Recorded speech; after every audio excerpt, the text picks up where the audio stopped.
rin kagabi. Baka kamukha lang niya. Haru, kung kamukha lang ni Rin yun, bakit kanya hinamon na magkarera?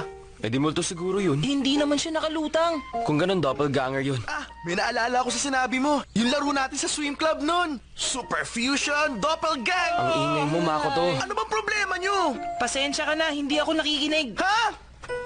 Uy, Go, kilala mo ba yung mga lalaking yun? Si Nana, si Haruka, Haru? si Tachibana Makoto, at si Hazuki Nagisa. Ang pagkakapareho nila, kabilang silang tatlo sa parehong swim club nung nasa elementary sila. Bukod doon, lahat sila mga lalaki may mga pambabaeng pangalan. Ano namang connection mo sa kanila? Sikreto lang yun. Pero kung ganon, katulad ka rin pala nila, Go. Dahil babae ka na may panlalaking pangalan. Seryoso ako! Wag mo na akong tatawagin, Go!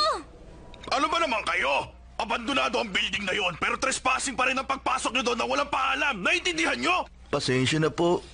Sorry na po.